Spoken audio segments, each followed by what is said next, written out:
Қайырлы күн.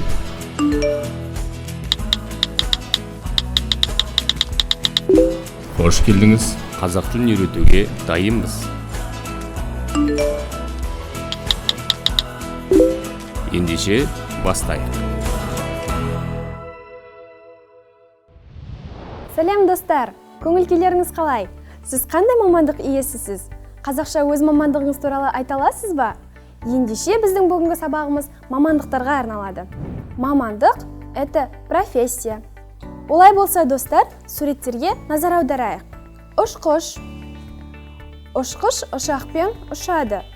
Летчик летит на самолете. Есепші, бухгалтер. Есепші есепті шығарады. Бухгалтер выдает отчеты. Аспазшы, повар. Аспазшы тамақ пісіреді. Повар готовит еду. Тілші, журналист.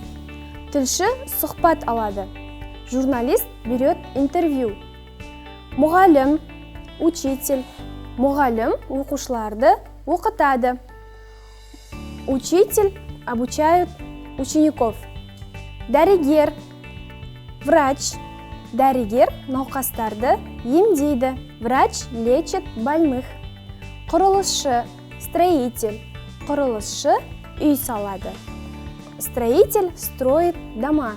Жүргізуші, водитель. Водитель водит автомобиль. Сатушы, продавец. Сатушы азық-түлік сатады. Продавец продает продукты. Әнші, певец. Әнші ән айтады.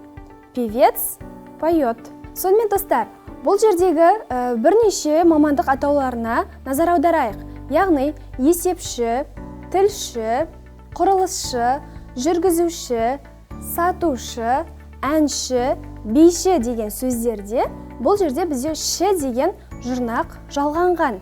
То есть суффикс «ш» прибавляет значение специальностей. Например, есеп – это отчет, а есепші – бухгалтер. А также тілші. Тіл – это у нас язык, тілші – журналист. Құрылысшы. Құрылыс – стройка, құрылысшы – строитель. Сатушы.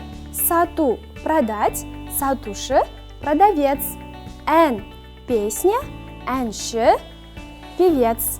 Здесь присутствуют суффиксы «ш», «щ», которые прибавляют значений профессии.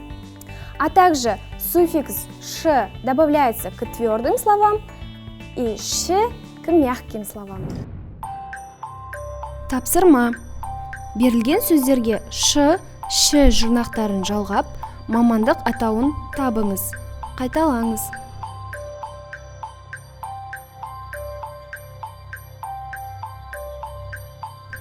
Кітапхана. Кітапханашы. Тігін. Тігінші. Етік. Етікші. Сурет. Суретші. Мүсін. Мүсінші. Сәулет. Сәулетші.